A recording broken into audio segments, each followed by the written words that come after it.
Sadayuki Tsuchiya, a la excelentísima embajadora de Tailandia,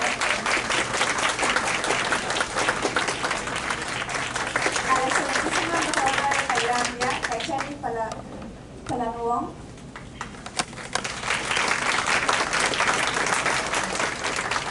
en este momento le cedemos la palabra a nuestro decano Juve Ríos.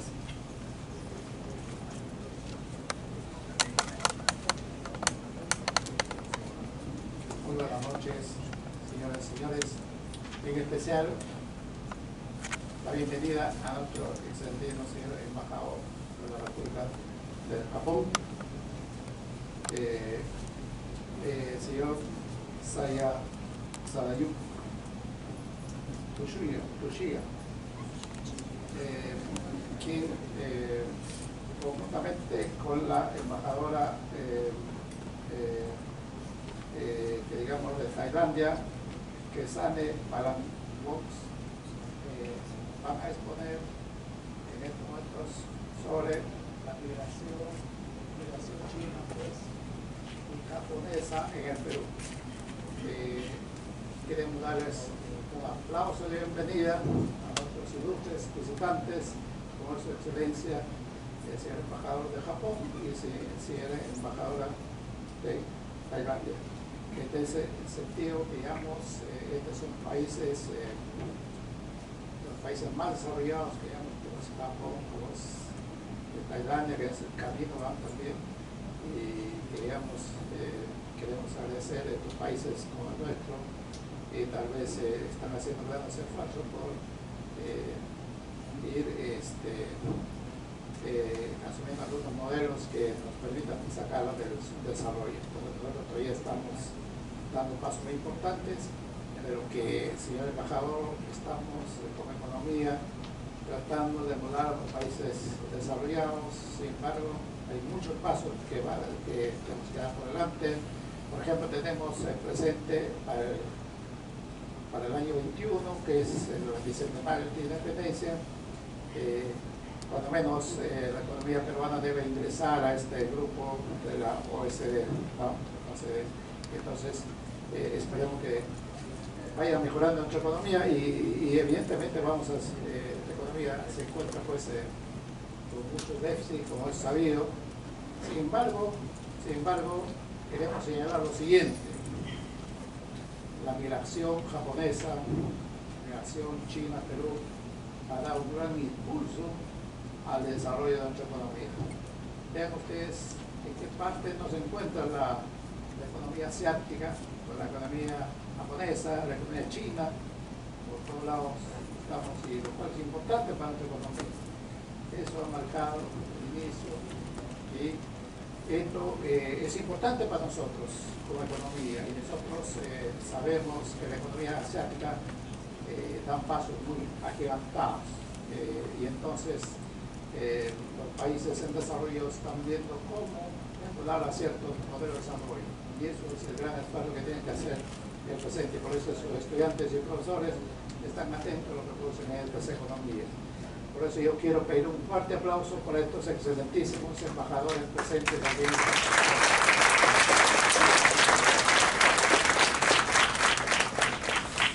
Y entonces nuestra facultad se siente honrado, señora embajadora, por la presencia de ustedes. Un doble aplauso que damos por parte de nuestros distinguidos alumnos y profesores de nuestra facultad. Muchas gracias.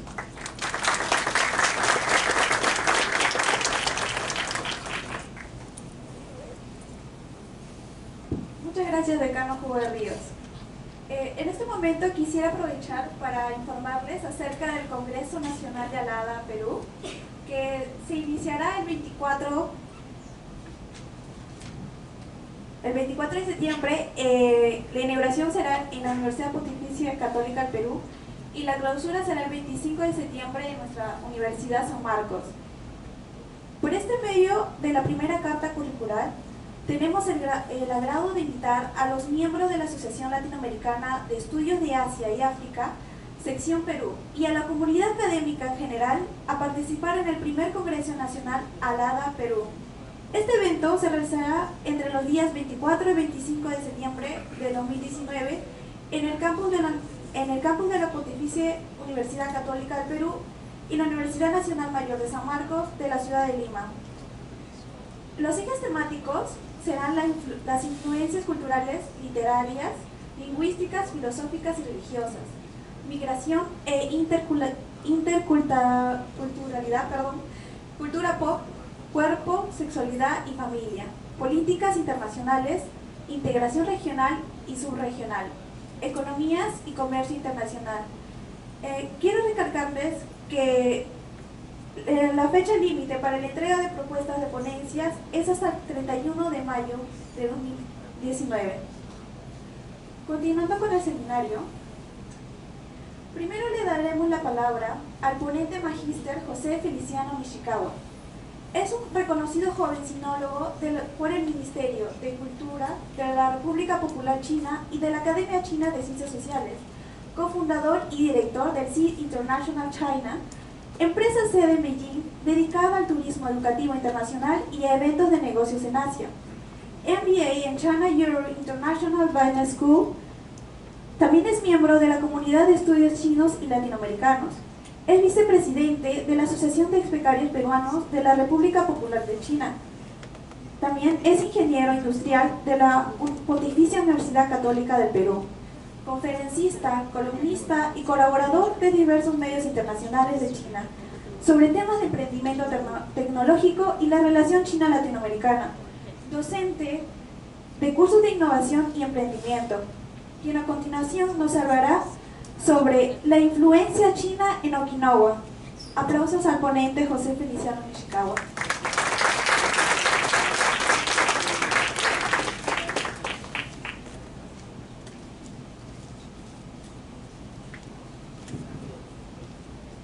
Bueno, muy buenas noches con todos.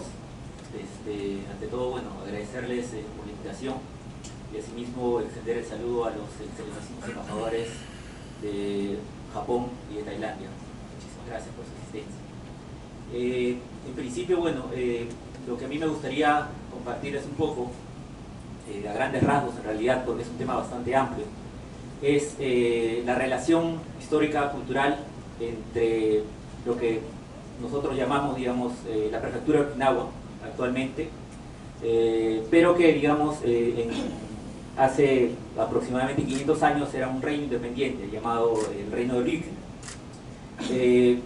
¿Y por qué este tema? Porque creo que es un tema bastante interesante, sobre todo en la coyuntura actual del Perú, en donde tenemos la mayor comunidad china de Latinoamérica y también la segunda mayor comunidad de okinawenses o descendientes de okinawenses en Latinoamérica.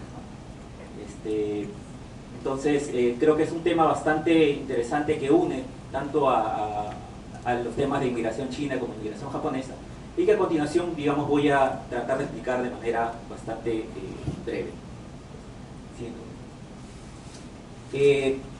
Bueno, en realidad, en los temas que vamos a tocar en estos 40 minutos, son básicamente descripción general acerca de Okinawa, ¿no? Para saber un poco cuál es la realidad actual de la prefectura, un poco de historia.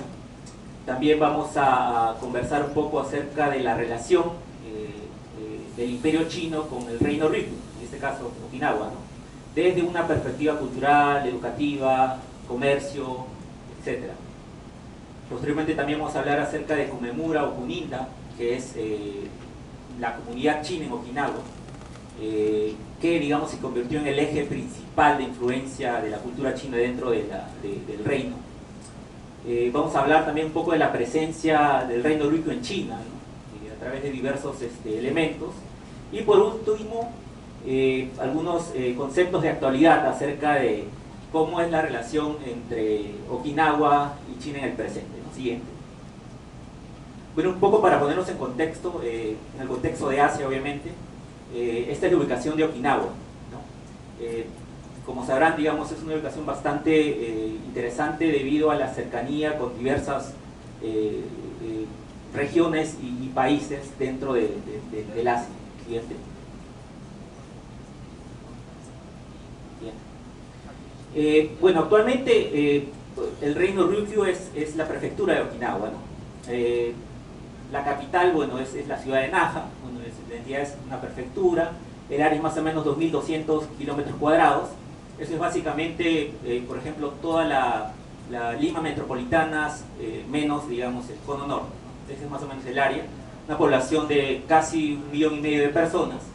En términos de estructura económica, principalmente, digamos, la economía se rige del gasto público y de los servicios, concretamente temas turístico y otros, ¿no?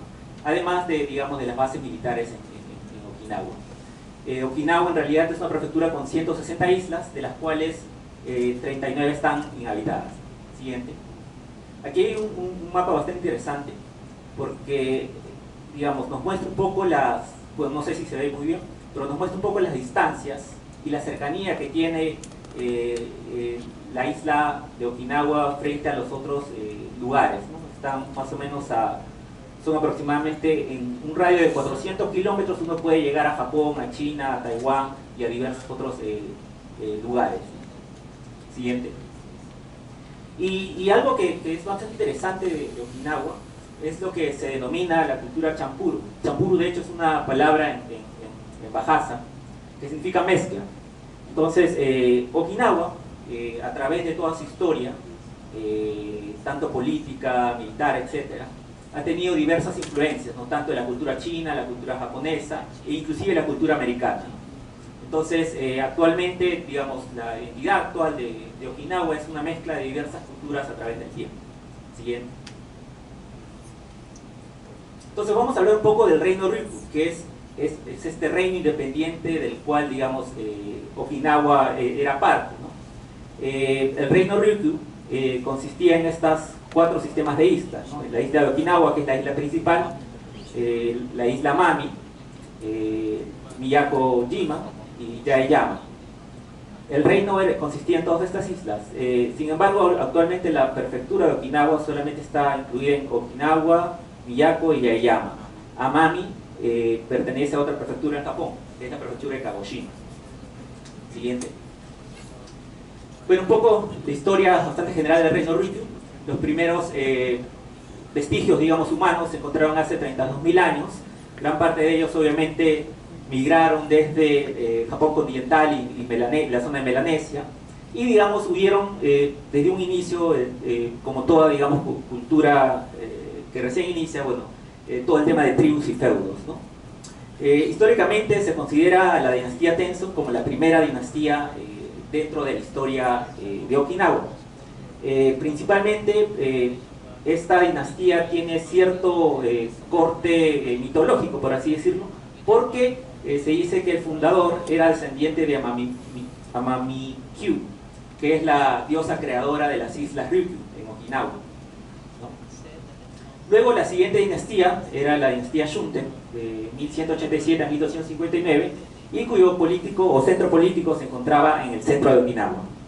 Posteriormente vino la dinastía Eizo, y que esta dinastía de hecho vivió paralelamente contra un periodo bastante interesante de Okinawa, de la isla de Okinawa, siguiente, que fue el periodo de los 3 reinos, ¿no? O Sansan, o periodo Sansan. En este periodo coexistían, digamos, esta es la isla principal de Okinawa, pero en este periodo coexistían 3 reinos pequeños, ¿no? El reino Hokusan en el norte, Chusan en el centro y Nansan en el sur, ¿no? Cada uno, digamos, con características propias, ¿no? Hokusan, en este caso, era el reino del norte y que era muy especializado en temas militares.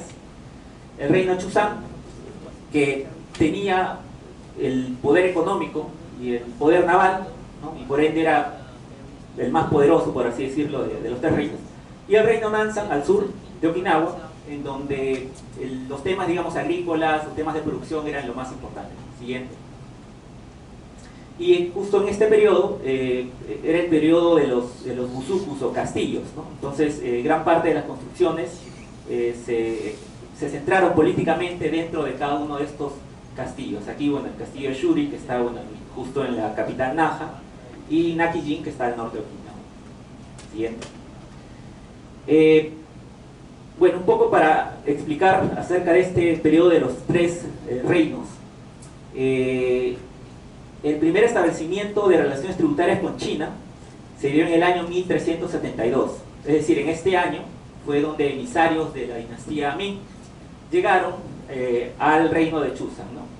Y en 1392, digamos, de la dinastía Qing, específicamente de la ciudad de Fuzhou, en la provincia de Fujian, llegaron lo que se denomina las 36 familias a Chusan, o Okinawa, ¿no? Acá hay un paralelo muy interesante que se puede plantear, porque como ustedes sabrán, en el año 1906 fue el año de la inmigración okinawense al Perú, ¿no? Y justo en el año 1906 fueron 36 los okinawenses que llegaron al Perú. Y de la misma manera, de la dinastía Ming al reino Ryukyu fueron 36 familias que llegaron o que fueron enviadas de parte del reino, o en este caso del imperio Ming, hacia el reino Ryukyu, ¿no? Y en realidad el apogeo, digamos, o la gran historia del reino Ryukyu se dio en dos grandes dinastías, ¿no? La primera es la primera dinastía Zhou, ¿no? Que tuvo 7 gobernadores.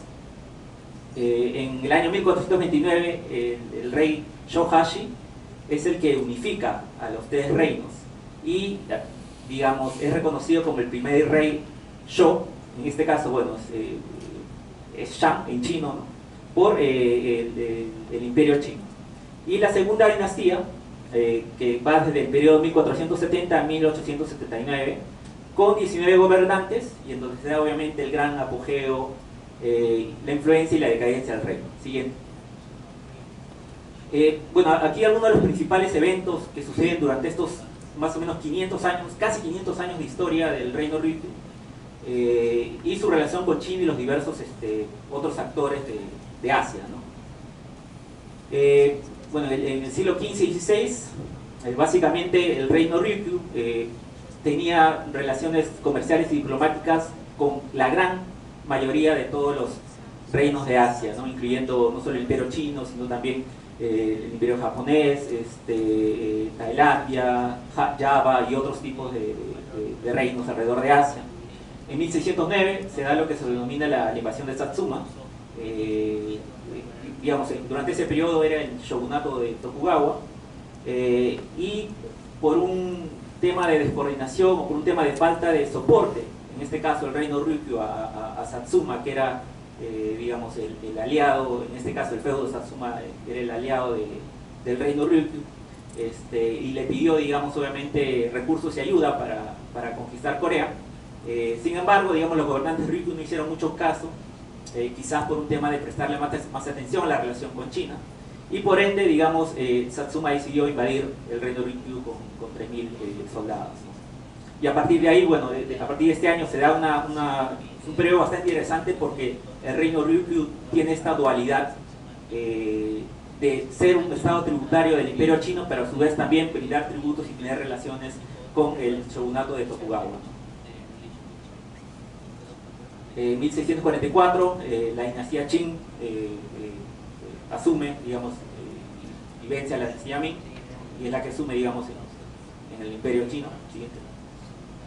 1719, bueno, es digamos, muchos de los misiones de China llevaban obviamente emisarios, y eran los del mismo reino Ryukyu los encargados en darles las comodidades y hacer que, digamos, su tiempo en el reino Ryukyu sea muy interesante. Entonces ellos desarrollaron todo este estilo de baile, ¿no? De Odori, ¿no? Luego en 1728 Sayong, uno de los grandes reformistas del reino Ryukyu, es elegido como parte de los 3 ministros. 1851 el almirante Perry, antes de ir en este caso a Japón, en este caso para el tema de la reapertura del comercio, ¿no? Porque durante todo justo el shogunato de Tokugawa, gran parte de Japón permaneció cerrado al tema del comercio exterior. El almirante Perry primero llegó a Naha, la capital de Ryukyu, ¿no? 1866, Shotai, que fue el último, digamos, rey del reino de Ryukyu, ¿no? Recibe los documentos y los sellos oficiales que lo reconocen como el rey del reino Ryukyu por parte de la dinastía Qing, ¿no? Y en 1879 se crea la prefectura de Okinawa y se anexa el reino, digamos, al Japón. En temas, digamos, de la relación de China y la prehistoria del reino Ryukyu, aquí hay algunos datos bastante interesantes, porque, por ejemplo, de acuerdo a John Kerr, que es el autor americano de este libro bastante famoso, ¿no? Okinawa, The History of an Island People, Qin Shi Huang, que fue el primer emperador de China, ¿no? El que unificó, digamos, a China durante toda esta etapa de los reinos combatientes, envió muchas misiones al mar del este, ¿no? Con el objetivo de buscar este concepto que se llama el Shangri-La, ¿no? o la tierra de los inmortales. Y ahora, muchos de nosotros sabemos que, por ejemplo, Okinawa es muy conocido por la longevidad. Entonces, ahí hay un tema o un concepto que también se puede relacionar. La primera mención de Okinawa del reino Ryukyu se dio en el libro oficial de la dinastía Sui, ¿no? en el año 607 después de Cristo. En 1276, una delegación del Imperio Mongol llega a Okinawa con el objetivo de pedirle a Chusan o al reino del centro, ¿no? Ayuda para la conquista de Japón. Y esto es otro dato interesante. En Uzukudake, ¿no? que está localizado en Naha, se han encontrado monedas del estado Yang, uno de los estados combatientes, ¿no? que llegó a su fin en el año 265 a.C. Entonces, quizás estaremos hablando de una relación no solo centenaria, sino tal vez milenaria. ¿En qué consistía esta relación con el Imperio Chino y el Reino Ryukyu? Básicamente, bueno, tres elementos, ¿no? El primero es un elemento económico, obviamente, porque, digamos, el Reino Ryukyu quería relacionarse económicamente con el Imperio Chino por este concepto de mercado, ¿no?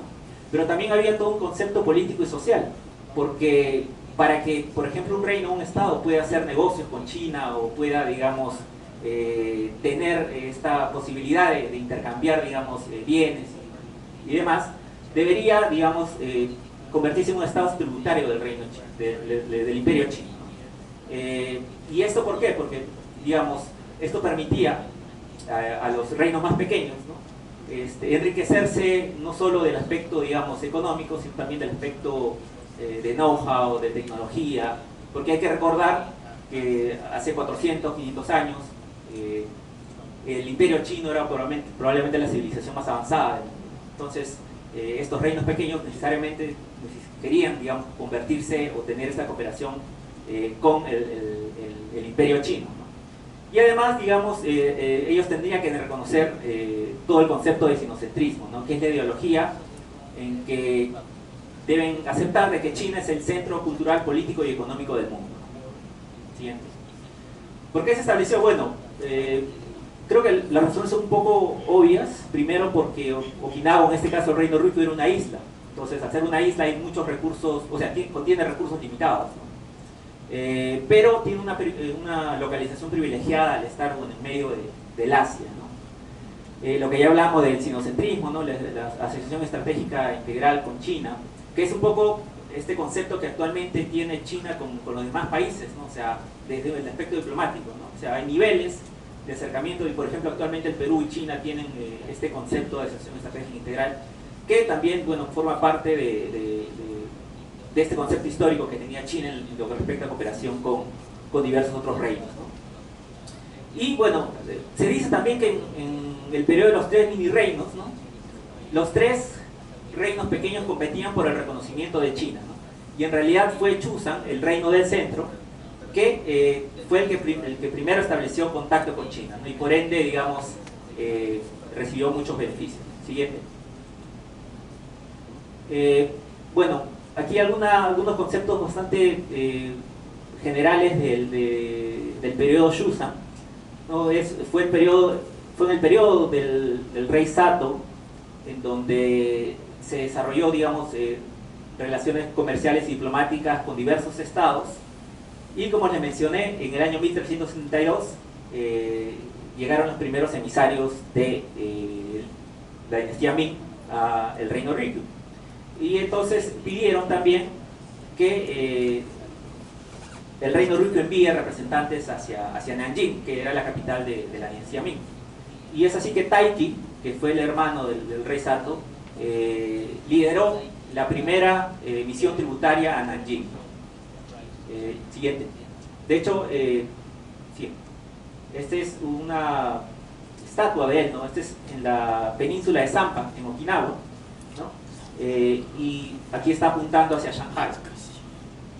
Y lo interesante es que toda esta zona es venerado como una deidad, como el dios del comercio, ¿no? por obviamente tener todo este legado histórico con relación al comercio con China. Siguiente. Bueno, aquí hay un ejemplo de todas las rutas comerciales y la conectividad que tenía el reino Ryukyu con los diversos estados y reinos e imperios del Asia, ¿no? Como verán, bueno, abarcaba casi todo el sudeste asiático, además de gran parte del Asia del Norte. Siguiente. Y bueno, para que obviamente, como habíamos mencionado, para que un estado tenga esta relación con China debe convertirse en un estado tributario, es decir, enviar misiones tributarias hacia la capital del imperio. Y en este caso, durante la dinastía Ming, la capital estaba en Nanjing, y esta más o menos era la ruta que seguían los barcos de las misiones tributarias, ¿no? Eran por Quanzhou, que era el puerto principal de entrada del reino Ryukyu, y se dirigían tanto los productos, bienes, hacia Nanjing, que era la capital del imperio, ¿no? Bueno, lo que aquí les había mencionado, ¿no? De las 36 familias que fueron 36 familias que fueron enviadas por encargo de la dinastía Ming hacia el reino Ryukyu para que puedan, digamos, promover y tratar de promover muchísimo más todo lo que respecta a las relaciones diplomáticas, la ciencia y el comercio. Y ellos fundaron, siguiente, y ellos son los que fundaron la comunidad de Kume, o Kumemura, o Kuninda en lengua okinawense, que es como, acá los denominamos como el Chinatown, ¿no? Es decir, era la comunidad de chinos, pero en este caso la gran mayoría era académicos, burócratas y diplomáticos que se encargaron de, digamos, de generar la cooperación con el imperio chino y a su vez, obviamente, compartir la enseñanza del lenguaje chino y de los clásicos de Confucio, ¿no? Gran parte de los descendientes de esta comunidad se convertían en los oficiales o en los burócratas del reino Ryukyu.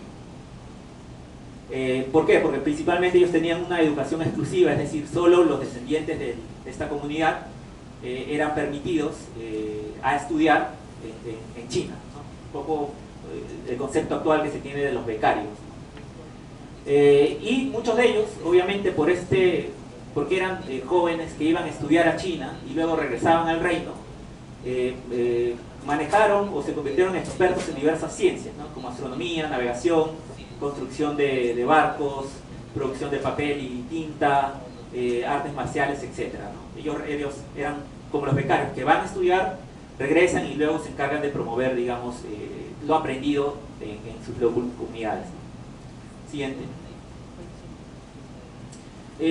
Personas, digamos, ilustres dentro de la comunidad Kumemura, que es esta comunidad, digamos, de descendientes chinos. Como tenemos a Teido, que obviamente formó parte del gabinete de ministros del reino. Sayong, que fue el gran reformista que estudió inclusive en Guangzhou, en lo que es actualmente Cantón, ¿no? Y a él se debe gran parte de la reforma productiva y agrícola. Takamine Tokue, que estudió en Fuzhou y fue, bueno, intérprete y también doctor, ¿no? Si bien Tei Junsoku, que también, bueno, fue parte del gabinete, y bueno, a él se le reconoce porque fundó la primera escuela confucionista dentro del reino Ryukyu, en Naha. Rin Seiko, también otro descendiente de Kumemura que, digamos, estuvo dentro del gabinete, y bueno, el señor Nakaima también, que fue gobernador de la prefectura de Okinawa desde 2006 a 2014. Él también es descendiente de Kumemura, ¿no? El apellido chino es Sai. Siguiente. Bueno, y parte de toda esta conexión uno lo puede encontrar también en Okinawa en la actualidad, ¿no? Existe, por ejemplo, en la ciudad de Naha, que es la capital de la prefectura, un parque llamado el Jardín Fuzhou, o Fukushuen, que fue abierto en el año 92 con la celebración del 10º aniversario de las ciudades hermanas, que en este caso es Naha, la capital de Okinawa, y Fuzhou, la capital de la provincia de Fujian en China, ¿no? Y digamos, es un parque que tiene todas las características comunes de un parque de China. Siguiente. Aquí lo pueden ver. En términos de los conceptos bastante generales de la influencia china dentro de la cultura okinawense, podemos decir que los valores, las creencias, los rituales, la música, la arquitectura, arte, la culinaria, las artes marciales y el lenguaje todavía forman parte o es gran parte de la gran riqueza de la cultura okinawense. Siguiente. En este caso, bueno, China, en este caso el Imperio Chino, jugó un rol bastante importante en la formación de la cultura okinawense, no solo en el aspecto material, ejemplificado en los productos, danzas, etcétera, pero también en las prácticas educativas y en el sistema de creencias espirituales, ¿no? Quizás el mayor elemento enraizado dentro de la cultura okinawense, y que uno también lo puede identificar, digamos, en China, en las provincias de Fujian y Guangzhou, es el culto a los ancestros, ¿no? Siguiente. Siguiente. Por ejemplo, en Okinawa uno puede encontrar todo lo que es relacionado a los altares familiares, las tumbas, el periodo de Obon, digamos, en donde se rinde homenaje a los ancestros, los bailes de Eisa, son elementos de esta adoración a los ancestros, ¿no? Que resultan obviamente de una combinación de, digamos, creencias okinawenses antiguas, ¿no? de los periodos tribales, combinados con obviamente el budismo y el confucianismo chino, ¿no? Y en el caso, por ejemplo, del zodiaco chino y del calendario lunar son elementos básicos dentro de la cultura okinawense. Siguiente. Y un ejemplo claro es, por ejemplo, las tumbas de tortuga, ¿no? Que en este caso, por ejemplo, uno las puede encontrar en Okinawa y en la provincia de Fujian. En el caso de Okinawa se le relaciona mucho a esas tumbas con la forma del útero, ¿no? Es decir, que uno regresa obviamente al vientre materno, y que este tipo de tumbas, que en realidad el concepto es un poco más, digamos, forma de tortuga, fueron introducidas a Okinawa a finales del siglo XVII, ¿no? Es decir, durante la dinastía Ming, ¿no? Y en el caso de las tumbas de tortuga, obviamente en el caso de Fujian y Guangzhou se le relaciona mucho con el tema de longevidad. Siguiente. Otros rituales que uno puede encontrar tanto en Okinawa como en China es obviamente el primero, el Dragon Boat Race, el Hari o Hare, ¿no? Que en el caso de China, bueno, se relaciona muchísimo a la historia del suicidio de Chu Yuan, pero en el caso de Okinawa se le relaciona con el tema de la festividad del pescador, ¿no? Lo que había mencionado, el culto a los ancestros, ¿no? Y que eso también tiene mucha relación con el confucianismo, ¿no? Que pone énfasis en la veneración a los ancestros, tanto en la casa, en los templos, en las tumbas, y se le considera, digamos, como un símbolo de lealtad a la familia, ¿no? Y por último también los leones de piedra o shishu, que en el caso de Okinawa son los llamados shisas, que son los defensores y protectores, ¿no?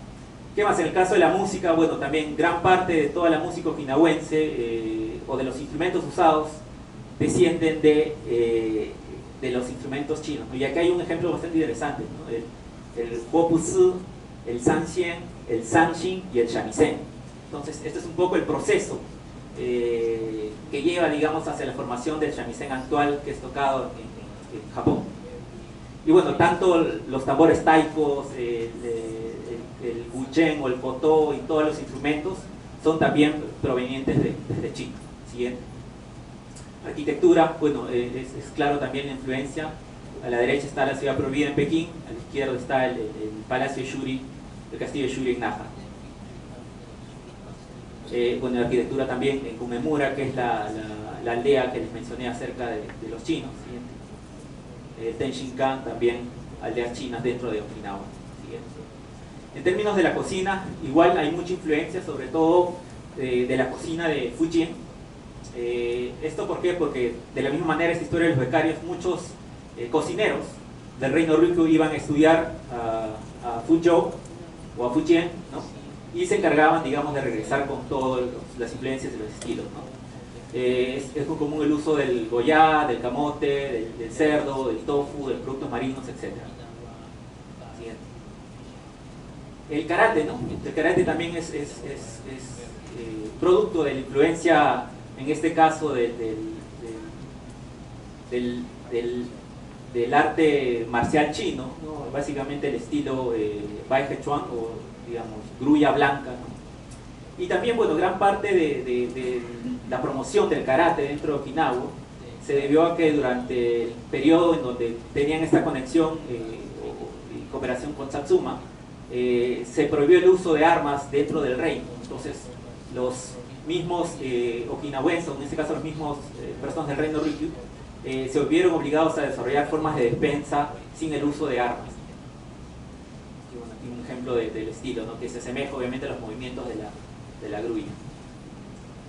El lenguaje también es un concepto bastante interesante, sobre todo en la influencia actual, porque todavía quedan rezagos de muchas palabras en el dialecto de Okinawa, o Shuri Dialect, actualmente se llama Uchinaguchi, en donde muchas palabras provienen del chino y significan lo mismo, ¿no? Por ejemplo, Xianpian, ¿no? Té, Sun Tzu, que es los retozos del bambú, Darren, adultos, Shinsuko, que son galletas muy famosas en Okinawa, pero que provienen del Jinshu Gao, y Popo, pan, o inclusive, por ejemplo, la palabra calabaza, ¿no? Calabaza en chino es Kukua, y en Uchinaguchi también significa lo mismo. Educación, bueno, de la misma manera el confucianismo guió gran parte de la influencia dentro del reino en sí. Y aquí hay dos ejemplos clarísimos, el Shisei Ryo y el Meirindo, que fueron, digamos, dos instituciones muy importantes dentro del reino. Siguiente. El primero, el Shiseigo, fue el primer templo de Confucio en Naha, ¿no? Fue construido en el año 1671 como regalo del emperador Kangxi de la dinastía Qing. Y en 1718 el Meirindo, que fue la primera institución formal educativa del reino. Obviamente lo que se enseñaba es tanto chino como los clásicos de Confucio. Siguiente. Y este es, por ejemplo, una representación de cómo antes los jóvenes becarios del reino Ryukyu iban a la capital del imperio, en este caso Beijing, a estudiar, digamos, por varios años.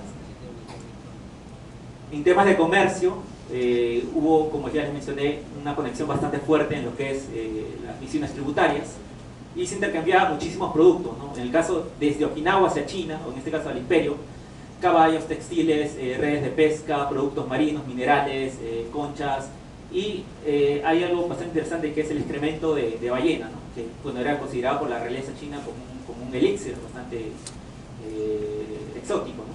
Y desde China lo que se importaba hacia Okinawa, obviamente, el tema de medicinas, hierbas, monedas acuñadas, cerámicas, artes, etc. Y aquí hay algo que me gustaría linkear con el tema del comercio, ¿no? Este es un barco del reino Ryukyu, ¿no? Un poco para darnos la idea de cómo era, ¿no? Los colores y demás. Este era el Shinkosen, que era un barco de 40 por 10 metros, ¿no? En donde alrededor de 100 personas podían ir, ¿no? Y dentro de las misiones tributarias hacia China, iban 2 o 4 de este tipo de barcos. Siguiente. Y ahora voy a mostrar un barco de la dinastía Ming, ¿no? Que es un poco, digamos, el ejemplo, la influencia que recibe el reino a través del imperio, ¿no? En este caso, por ejemplo, los barcos de expediciones de la dinastía Ming tenían 130 metros por 50 metros, ¿no? Y tenían la capacidad de transportar 400 personas. Ahora imagínense las grandes flotas de la dinastía Ming, en comparación con, este de acá es una carabela, ¿no? Las carabelas de Colón, 23 metros por 5 metros, ¿no? Entonces, como verán, a mucha digamos, influencia, hasta se parecen con temas específicos, ¿sí? En temas de ingeniería y agricultura, eso también es bastante interesante, porque, como ya les había mencionado, gran parte de la influencia china se da a través de los becarios del reino Ryukyu que van a estudiar al imperio y luego regresan y ponen a servicio del reino todo el conocimiento adquirido. y hay muchas contribuciones, sobre todo en el lado agrícola, ¿no? Por ejemplo, el caso del camote, ¿no?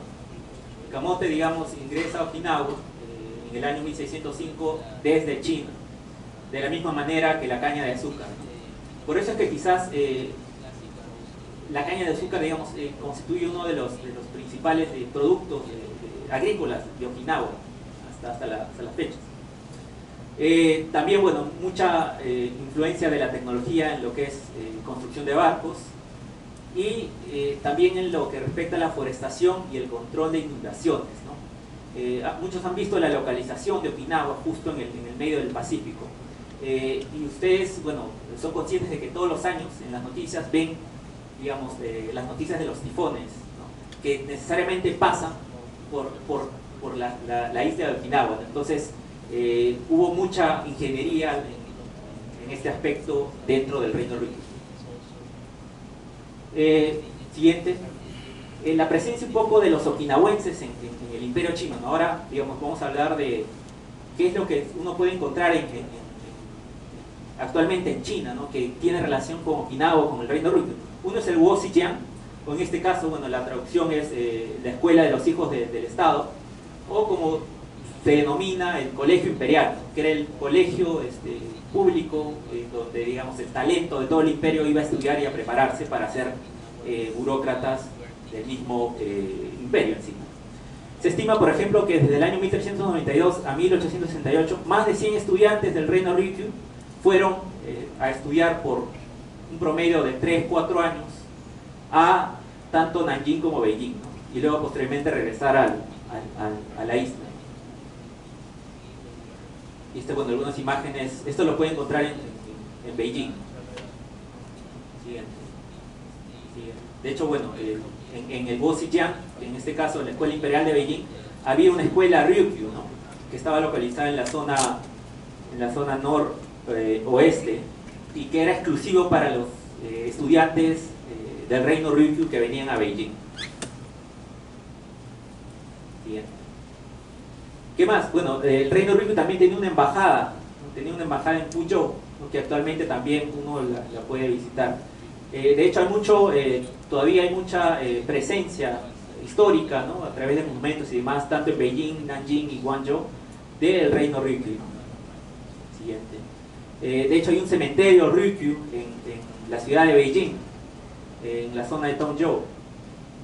Y bueno, de hecho, obviamente, como hubieron muchas misiones tributarias, como hubieron muchos estudiantes que fueron por varios años a vivir y a estudiar en China, algunos de ellos fallecieron por causas trágicas o enfermedades. Entonces, el imperio chino creó un cementerio exclusivo para, digamos, la gente del reino.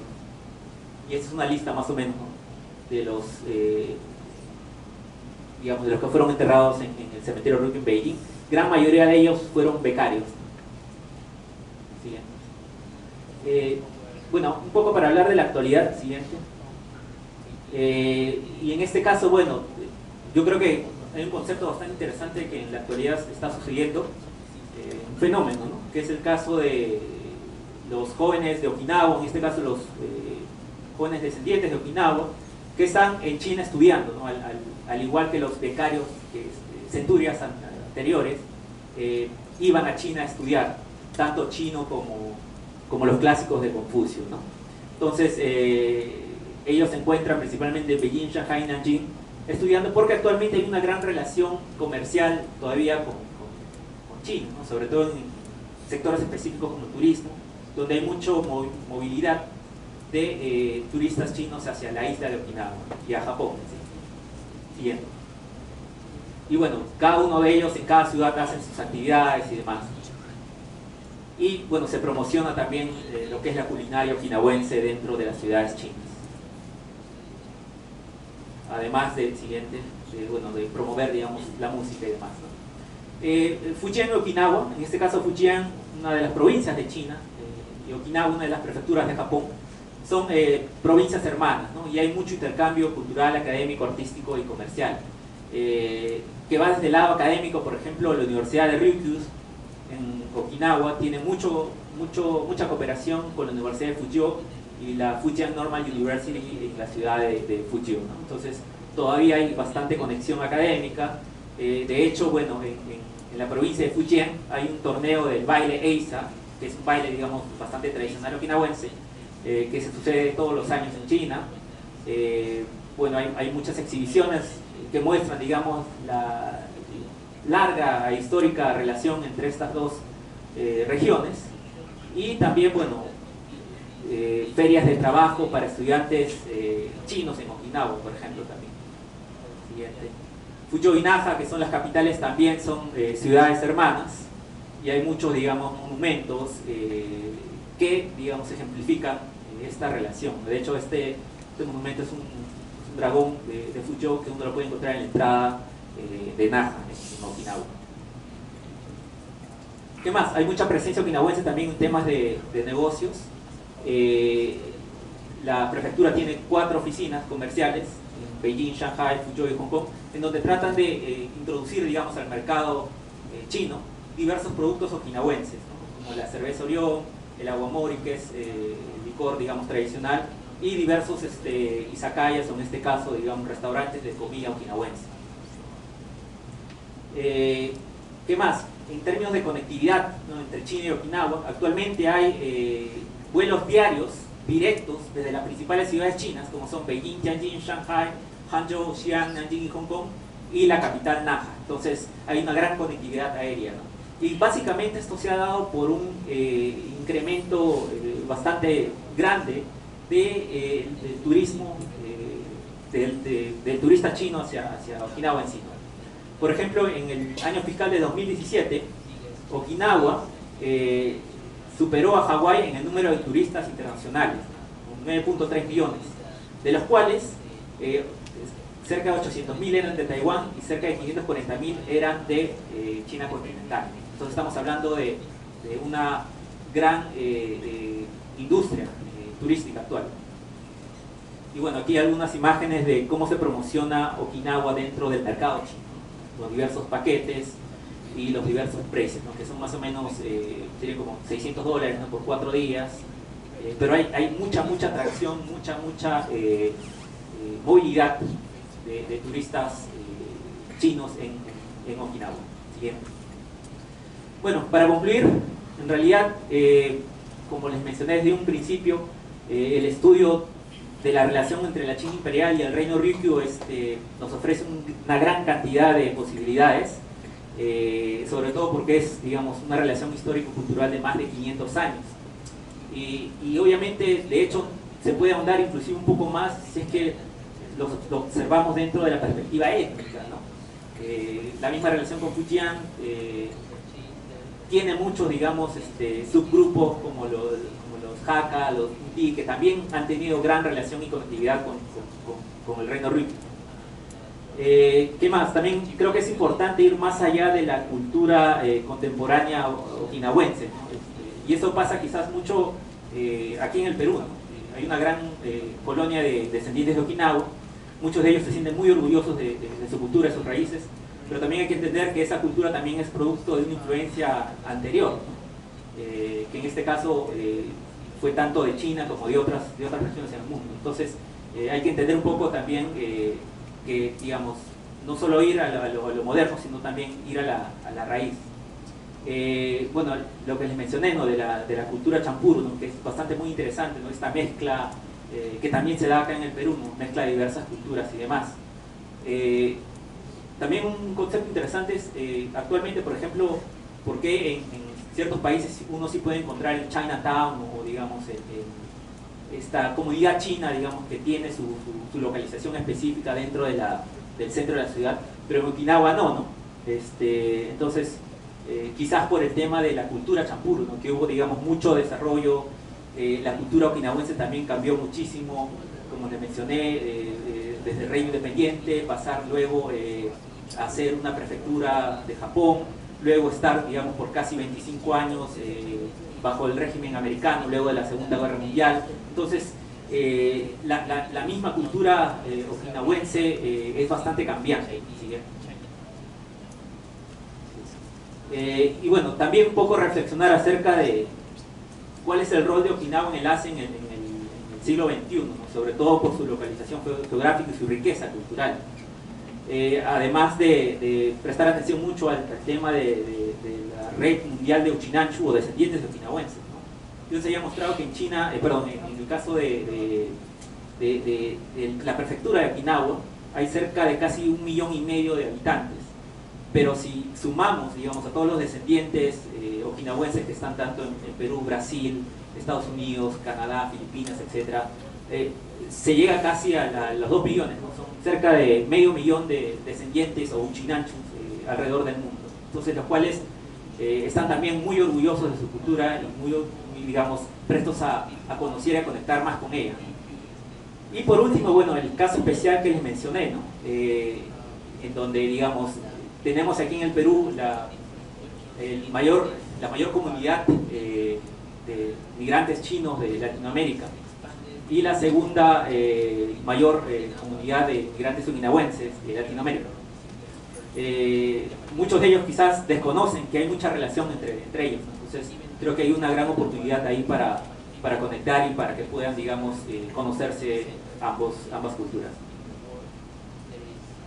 Y para terminar, bueno, con esta imagen, con este par de imágenes, ¿no? Este es un ritual que se llama Shimajiri Pantu en la isla Miyakojima, que es una de las islas de la prefectura de Okinawa, en donde, digamos, las personas se visten, digamos, con barro, con pasto y con máscaras, y, digamos, son como deidades que van, digamos, tirando barro a las personas, y esto es símbolo obviamente de buena suerte, ¿no? Siguiente. Y esto también lo podemos ver en Guangxi, en China, ¿no? A través de la etnia Miao, ¿no? A través del ritual del Manhao, que también, digamos, tiene casi el mismo concepto, y que también, digamos, se desea suerte a través de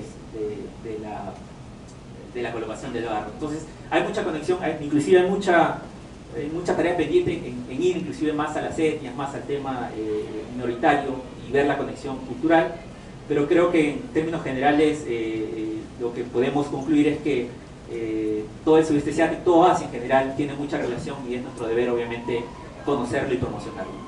Eso sería todo. Muchísimas gracias por su atención.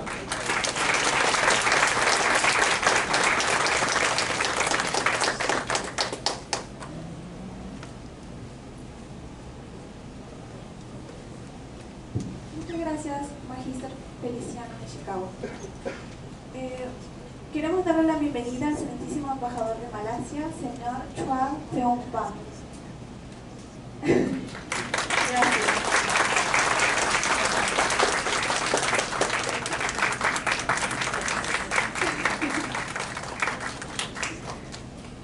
Lamentamos informarles que el ponente, doctor Humberto Rodríguez Pastor, no va a poder asistir hoy por motivos de fuerza mayor. Esperemos tenerlo pronto en una próxima conferencia. Disculpas del caso. A continuación vamos a abrir la rueda de preguntas. Perdón, continuamos con el seminario.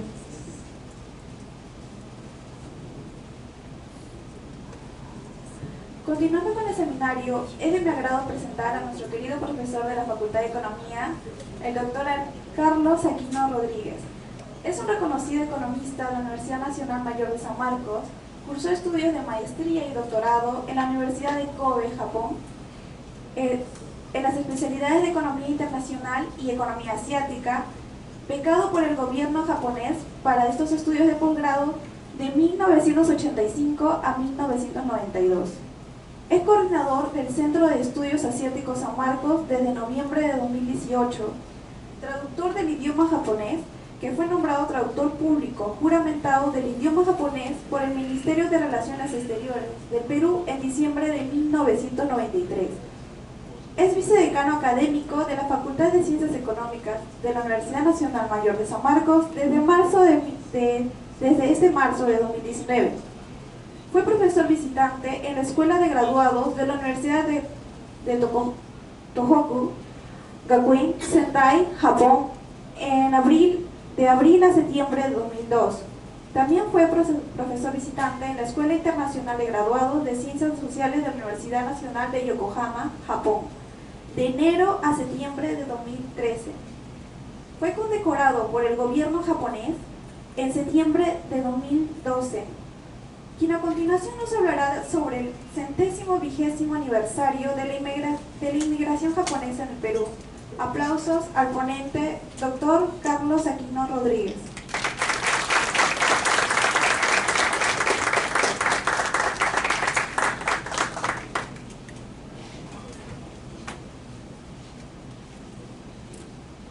Buenas noches a todos ustedes. En verdad es un honor tener aquí la presencia de tres embajadores, la excelentísima embajadora del Reino de Tailandia, señora Kesané, para no conocer, al excelentísimo señor embajador de Japón, Chia, y al excelentísimo señor embajador de Malasia, Chua.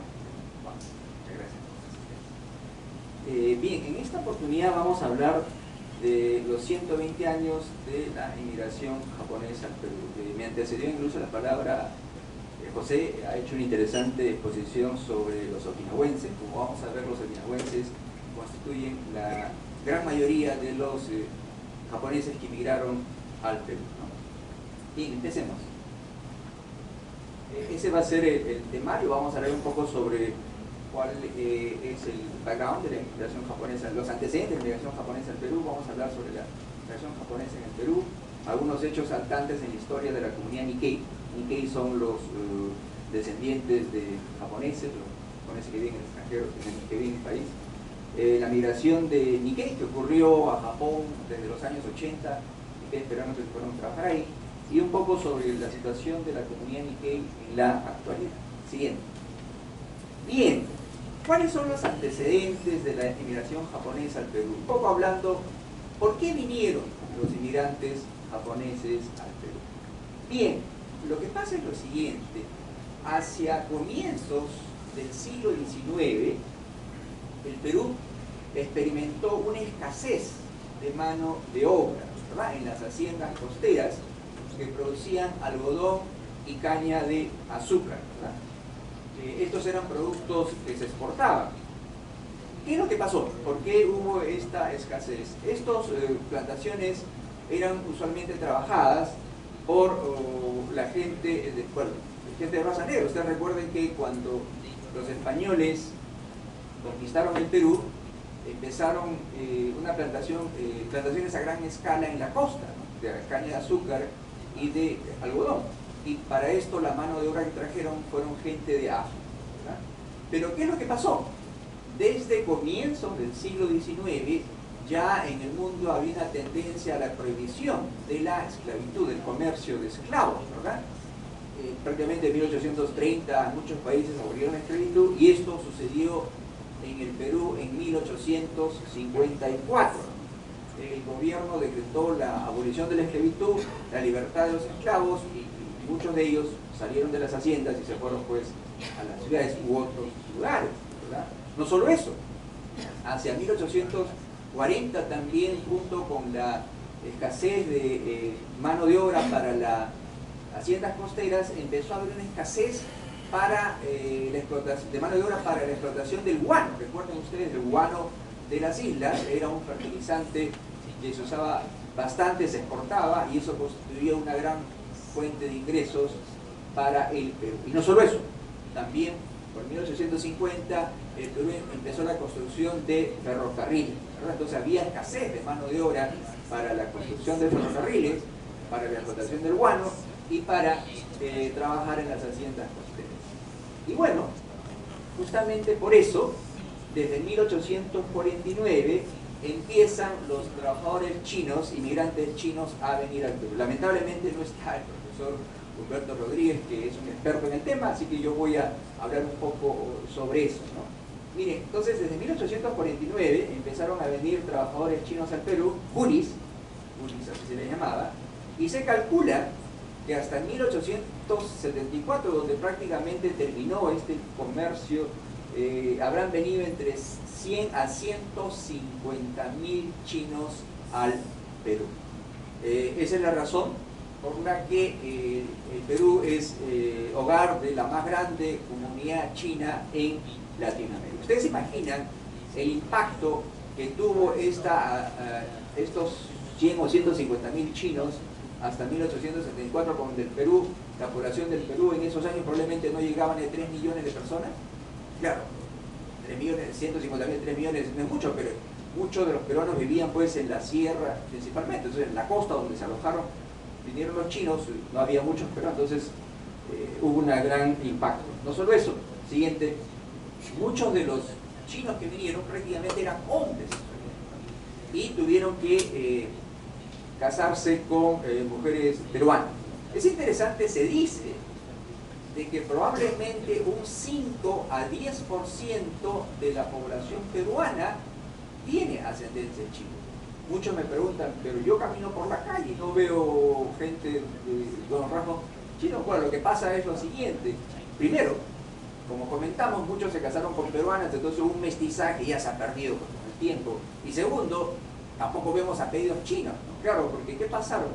Todos los culis que vinieron eran analfabetos en realidad, no conocían el español y algunos de ellos incluso se escaparon de las haciendas. En todo caso, cuando venían no sabían pronunciar bien su nombre y le ponían el nombre que al hacendado se les ocurría. Les cuento una anécdota, dicho sea de paso. Hay un libro muy interesante, bueno, hay muchos libros sobre la inmigración china al Perú. Varios de ellos han sido escritos lamentablemente no pudo venir el profesor Humberto Rodríguez, pero hay un libro muy interesante escrito por el que fue es canciller del Perú, ¿no? Fernando de Traceñigues. Él escribió un libro en el año, cuando ha sido casi 99-2000, titulado, ¿no?, En el país de las colinas de arena. Son 2 tomos, es realmente muy interesante. En el primer tomo, cada tomo tiene como 400 páginas. En el primer tomo narra la avenida, la estadía, y el segundo tomo más el aspecto jurídico y todo lo demás.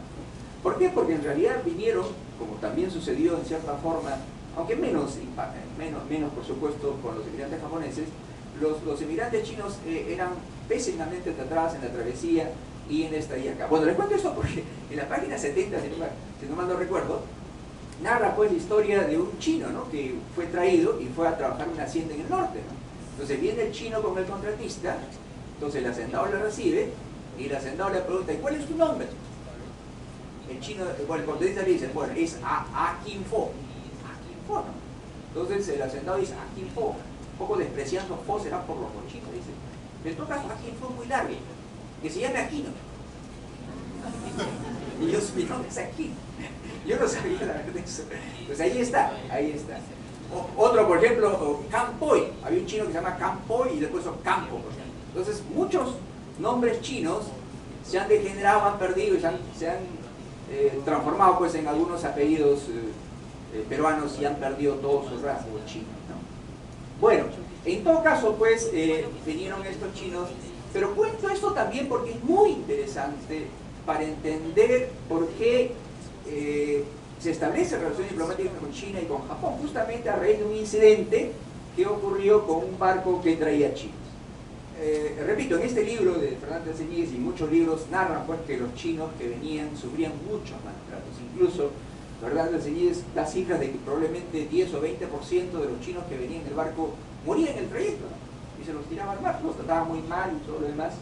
Entonces, ¿qué pasó? Miren ustedes, en julio de 1872 el barco peruano María Luz, que era contratado por los hacendados peruanos, ¿dónde venían los chinos? De Macao, ¿verdad? Macao era un puerto. China, como Japón, también fue un país que se cerró al mundo desde el siglo XVI más o menos hasta el siglo XIX. En el siglo XIX, en 1839-40, ocurrió la guerra del opio. China fue abierto a la fuerza por Inglaterra, por el Reino Unido, y empezaron los chinos a emigrar. Entonces, por Macao venían los chinos, ¿no?, que era un dominio portugués. Entonces, este barco partió de Macao y venía al Callao, no era un viaje de 2 meses y medio más o menos, pero a veces por problemas de mal tiempo o por provisionarse paraban en Yokohama, ¿no? Yokohama es un puerto en Japón, ¿verdad? Entonces miren ustedes, en julio de 1872 este barco peruano María Luz que transportaba 225 coolies a Calderón y Yokohama, ¿verdad? Por el mal tiempo y para abastecerse de provisiones, pero estando el barco aquí, sufrió la deserción de un chino. Un chino se tiró al mar, se escapó, mejor dicho, ¿verdad? Y miren ustedes, fue rescatado por un barco de guerra inglés. Algunos se preguntarán, ¿y qué ha sido un barco de guerra inglés en Japón? Bueno, lo que pasó es que Japón también, hacia 1850-60, fue abierto, fue forzado, mejor, a abrirse al extranjero. Japón también se había cerrado al mundo. Entonces, por esa época, Japón desde 1868 había empezado la restauración Meiji, un proceso de modernización, pero todavía había algunos barcos de guerra ahí que seguían imponiéndole condiciones injustas a los japoneses. Entonces, ¿qué pasó? El capitán de este barco de guerra inglés le pregunta, oye, ¿y qué pasa? ¿Por qué te escapas del barco? No, lo que pasa es que me maltratan y todo lo demás, ¿no? Entonces, el capitán del barco de guerra inglés fue a hablar con el capitán del barco peruano y le dice, ¿cuál es el problema? No, lo que pasa es que sí puede ocurrir este incidente, pero no va a pasar otra vez. Entonces, retornaron al chino al barco, ¿no? Pero fueron a verificar después esto y encontraron pues que realmente las condiciones eran pésimas, ¿verdad? Entonces el capitán del barco de guerra inglés se queja ante las autoridades japonesas y las autoridades japonesas ordenan que los coolies sean regresados a China, ¿verdad? El imperio chino ese entonces también se entera de esto y el siguiente año, 2 años después, ordena que ya no vayan más inmigrantes chinos al Perú. No solo eso, en 1874 Portugal termina el comercio de coolies desde Macao, ¿verdad? ¿Okay? Entonces miren ustedes, este incidente, imagínense, los hacendados peruanos o el capitán de barco se queja pues donde Japón me demanda una reparación, ¿no? Mira toda la pérdida económica que he tenido que devolver a los coolies, ¿no? Entonces el capitán del barco peruano se queja donde el gobierno peruano no tenía relaciones diplomáticas con Japón. Entonces, a raíz de este incidente se hacen negociaciones y Perú establece relaciones diplomáticas con Japón en 1873. Perú se constituye de esta forma en el primer país en Latinoamérica que establece relaciones diplomáticas con Japón, por este incidente del barco Mariel. Dicho sea de paso, el gobierno peruano pues se enjuicia al gobierno japonés, le piden que pague una reparación, ¿no?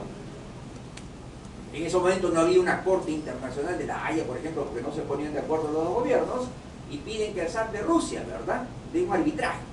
Entonces llevan el caso al zar de Rusia, y en 1875 el zar de Rusia le da razón a Japón de que Japón no tenía obligación de pagar nada al Perú, entre otras cosas porque no había relaciones diplomáticas entre ellos, ¿verdad?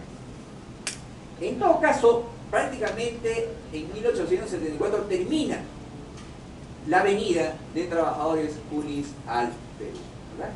Y bueno, por esa época también Japón, comentamos desde 1868, Japón se estaba abriendo al mundo. Entonces, mejor dicho, la necesidad de trabajadores para las haciendas costeras en el Perú seguía, ya no venían chinos, entonces la cuestión es de dónde traemos más trabajadores. Y por esa época Japón también empieza la llamada restauración Meiji, donde Japón empieza un proceso de industrialización acelerado. Japón, que en ese momento era incluso más atrasado en muchos sentidos que China, en pocos años Japón se moderniza, se industrializa y se convierte en una potencia industrial, pero obviamente ese periodo fue muy complicado. Imagínense ustedes un estado moderno que requiere impuestos y los campesinos, que eran la mayoría, comienzan a pagar más impuestos. Muchos campesinos se vuelven pobres en realidad. No solo eso, en ese momento Japón también tuvo un crecimiento de la población, ¿no? Por ejemplo, aquí tengo un dato, en 1880 había 37 millones de japoneses y en 1912 había 50 millones. Entonces la población japonesa aumentaba.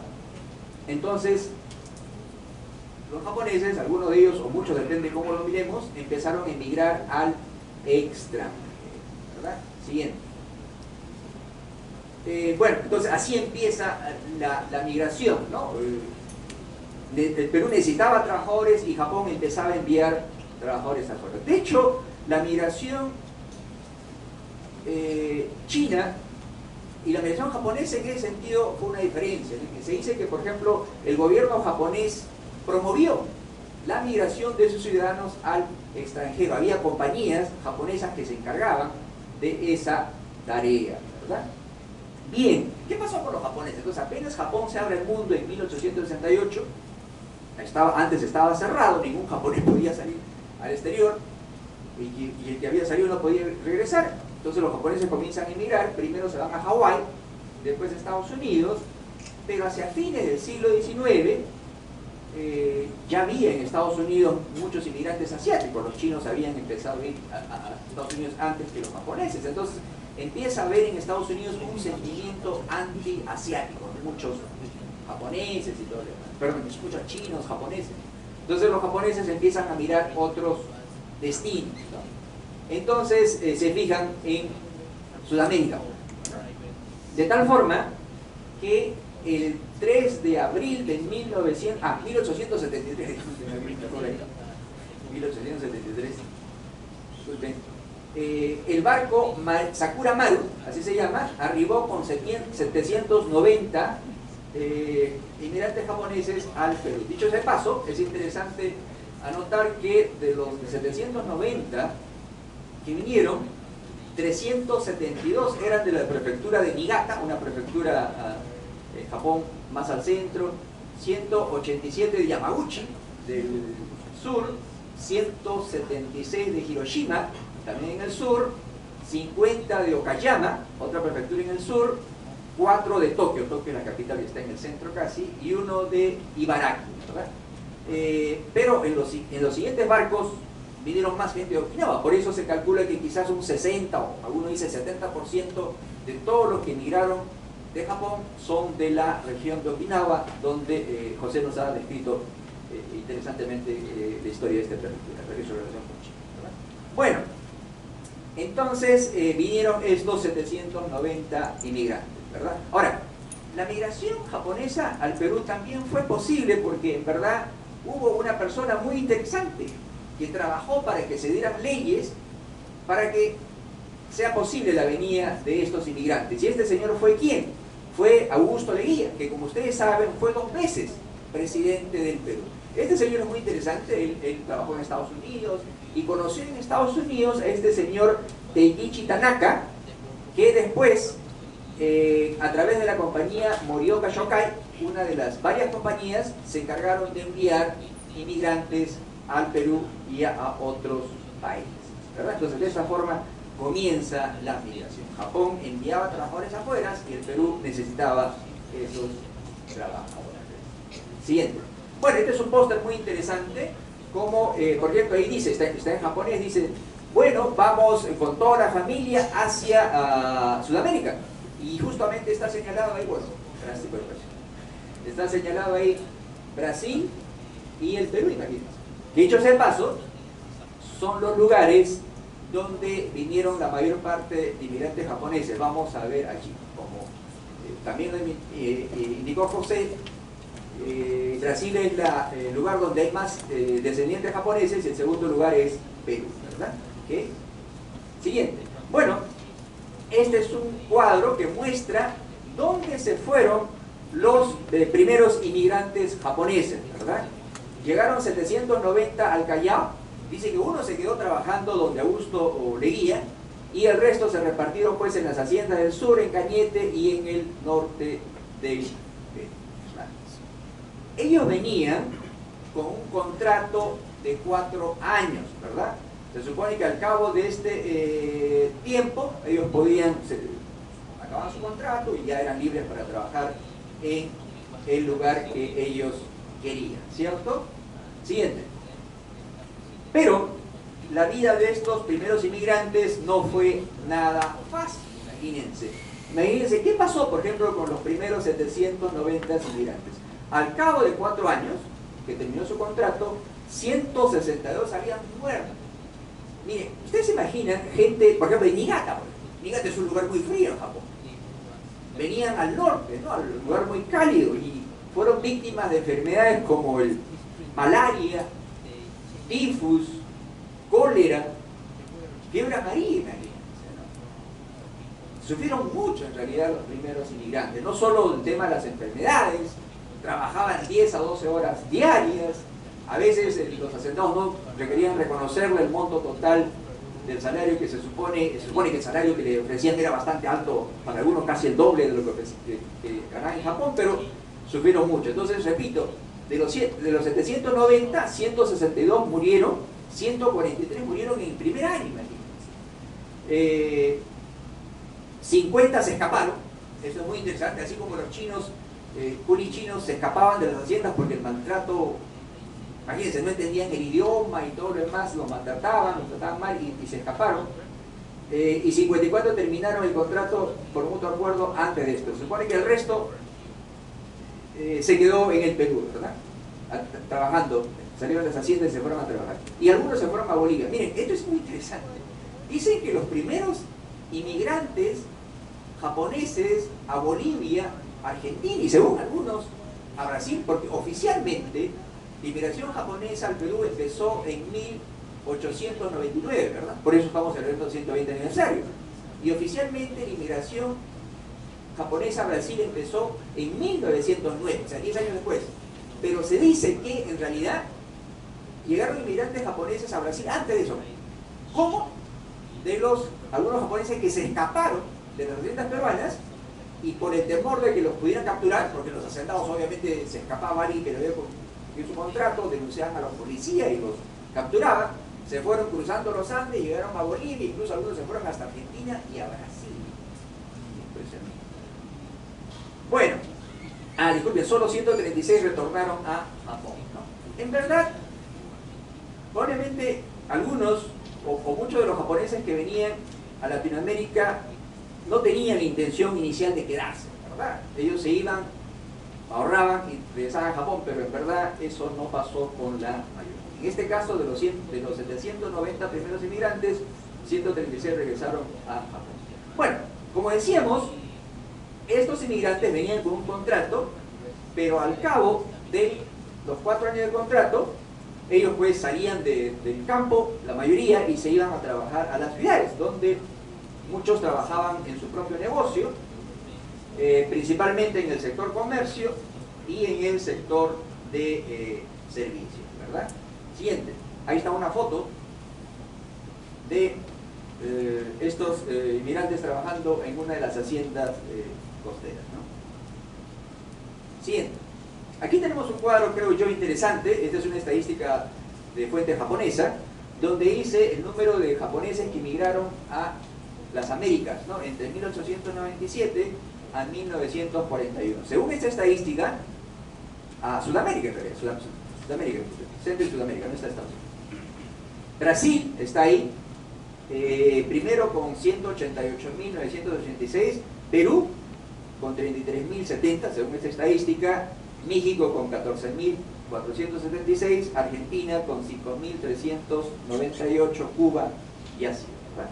Entonces, como ustedes ven, el grueso de los inmigrantes japoneses fueron a estos países. Bueno, y esta estadística es interesante porque en realidad la mayor parte de los inmigrantes japoneses que vinieron a Latinoamérica fueron hasta esa época, ¿no? Después no han venido muchos en realidad.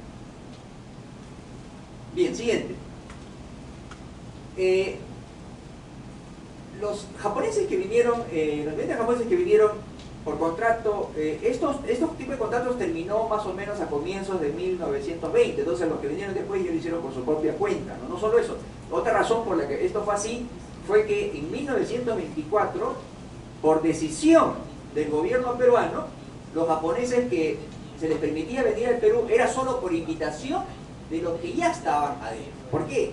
Porque, como vamos a ver, el gobierno peruano empezó a poner restricciones hacia el ingreso de inmigrantes japoneses. Vamos a ver por qué esto fue así.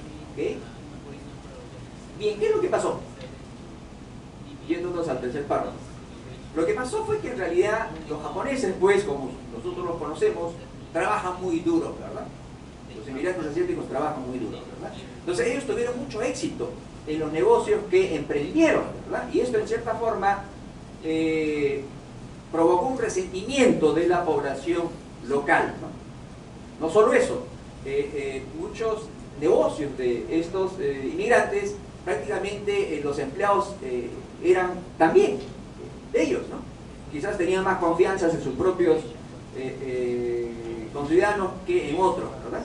Entonces los peruanos decían, pues estos son una comunidad cerrada, trabajan entre ellos, todo lo demás. Entonces esto provocó una reacción tal de que el gobierno peruano, imagínense, en 1932 dictó una ley para que los negocios tengan por lo menos el 80% de los empleados sean peruanos. ¿Sí? Por ejemplo, ¿por qué parte de la población peruana se quejaba de que los inmigrantes japoneses monopolizaban los negocios? Por ejemplo, hay un dato, se dice, por ejemplo, que entre 1904 a 1924, de establecimientos de peluquerías, donde era uno de los negocios, peluquerías, ¿por dónde trabajaban? ¿Por qué tipo de negocios tenían? Por ejemplo, peluquerías, por ejemplo, florerías, por ejemplo, llanterías, por ejemplo, o tiendas, ¿verdad? Tiendas, esas bodegas. Nosotros en el Perú hablamos a veces de China y de China, pero no solo eran clientes chinos, sino también japoneses que tenían esas tiendas, ¿verdad? Entonces miren ustedes, hay un dato que dice, entre 1904 y 1924, el número de peluquerías de inmigrantes japoneses aumentó de 1 a 130, mientras que el de no japoneses peruanos decreció de 70 a 46. Entonces algunos peruanos decían, estos inmigrantes japoneses nos están quitando el trabajo.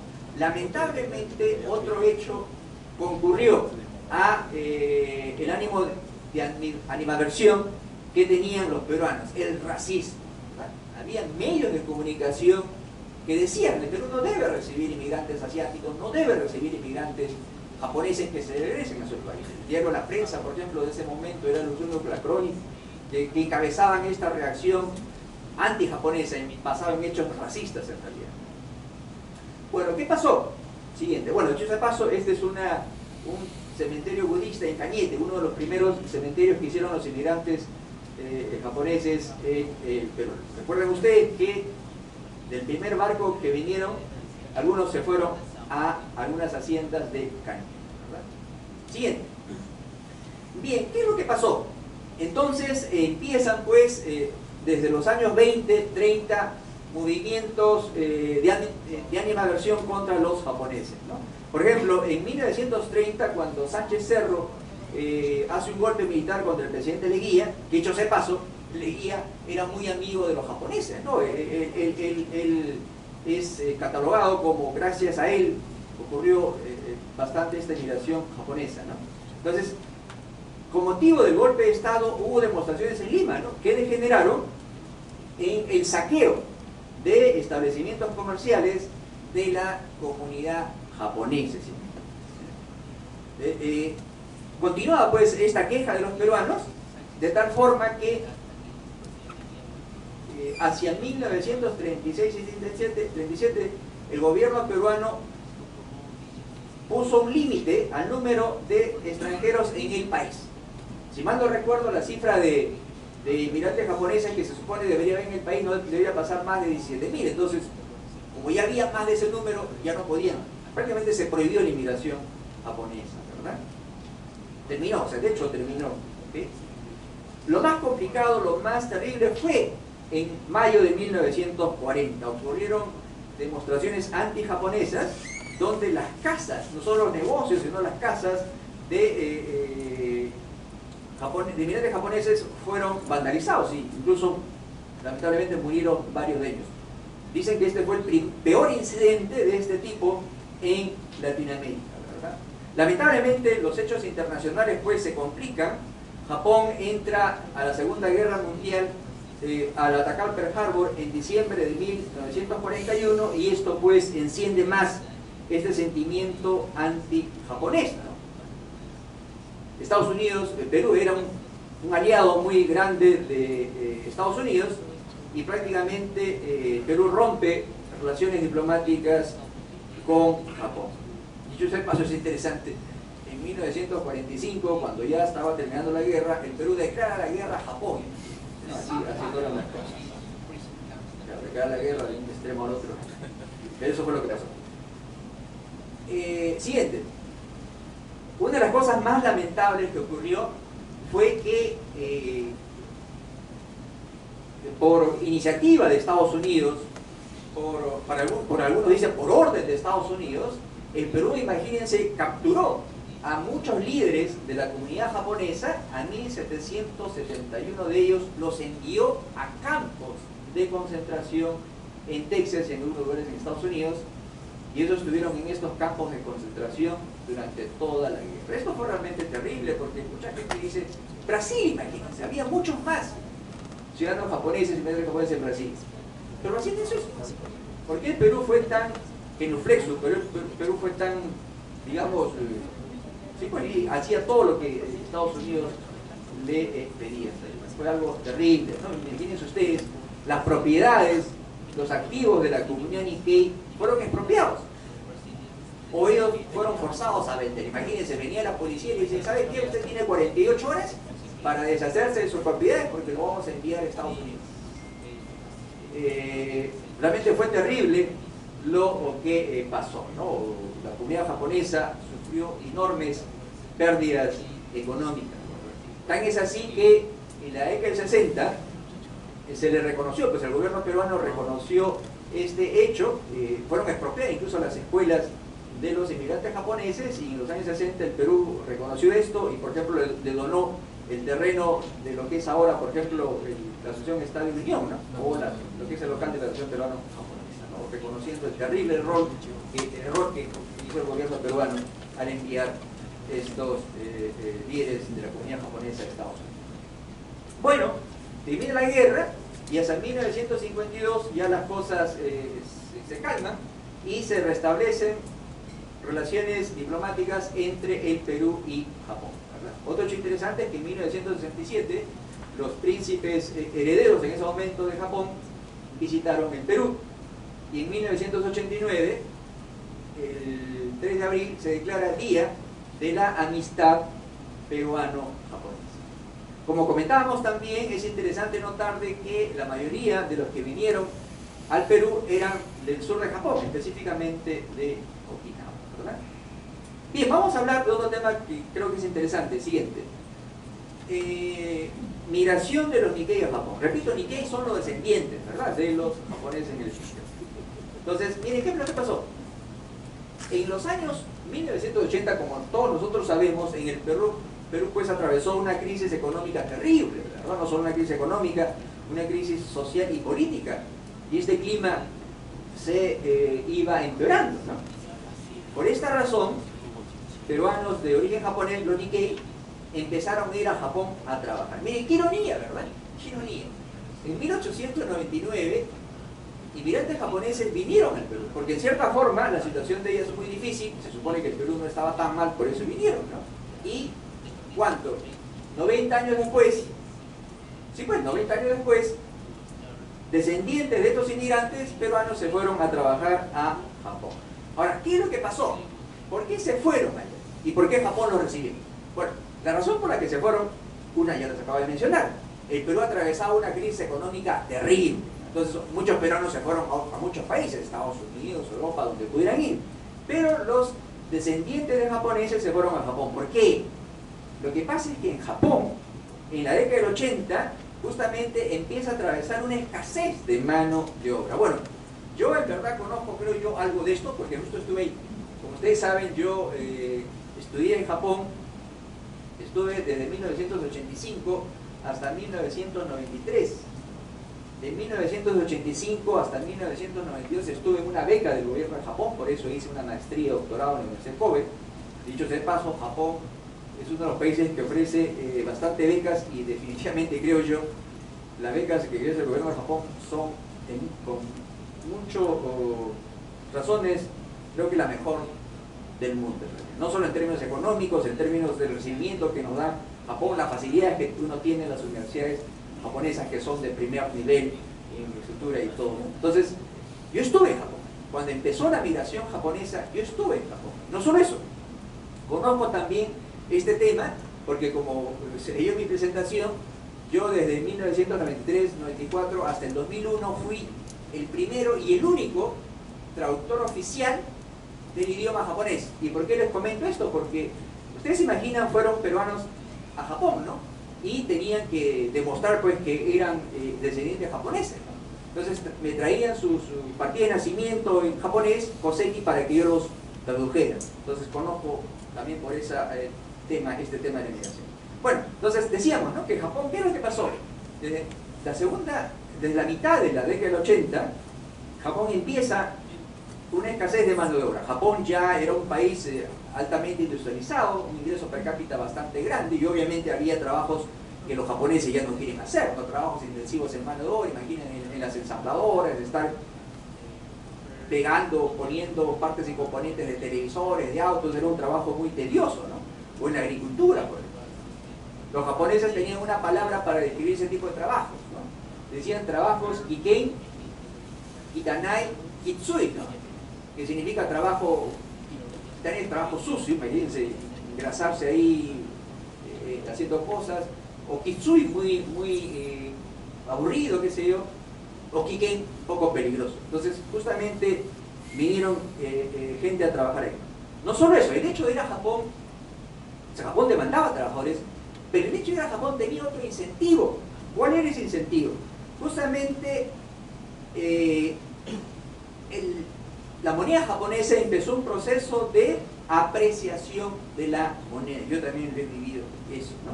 Miren ustedes, hacia fines del año 1984, un dólar costaba, se cambiaba por 255 yenes, ¿verdad? 3-4 años después, un dólar se cambiaba por 125 yenes, y a fines de 1994 un dólar se cambiaba por 99 yenes. Le voy a poner un ejemplo. Supónganse ustedes que a fines de 1984, cuando el tipo de cambio estaba 251 yenes, el salario más o menos en esa época promedio de un obrero, si trabajaba horas extra ganaba más, era más o menos 251.000 yenes, ¿verdad? Entonces uno iba a trabajar ahí, ganaba 251.000 yenes, cuando cambiaba a dólares, al tipo de cambio un dólar, 251 yenes, ¿cuánto era? 1.000 dólares, ¿verdad? Esos mismos 251.000 yenes, ese mismo salario, a fines de 1988, al tipo de cambio un dólar, 125 yenes, ¿cuánto era? 2.000 dólares. Y ese mismo salario, esos 251.000 yenes, al tipo de cambio de 1994 en 99 yenes, ¿cuánto era? Casi 2.500 dólares. Todo el mundo quería trabajar a Japón. Todo el mundo quería ir a trabajar a Japón. Y eso lo vamos a ver en las cifras. Aumenta el número de peruanos que se van a trabajar a Japón. Siguiente, por favor. Bueno, yo estudié en Japón de 1985 a 1992 becado, pero me quedé un año trabajando en Japón en una fundación japonesa llamado Nagoya International Center, ¿no? La ciudad de Nagoya, dicho sea de paso, es una de las ciudades donde más trabajadores había, ¿no? Ellos estaban pues en Nagoya, es uno de los centros industriales de Japón de artefactos eléctricos, automóviles, en Shizuoka también, ¿no? Gunma, cerca a Japón. Entonces, ¿cuál era mi labor en este centro internacional de Nagoya? Era un trabajo muy interesante, único en realidad. Este centro contrataba todos los años un extranjero para que haga labor de promoción de su país. Ustedes se pueden imaginar que me contraten a mí para que yo haga una labor de promoción del Perú.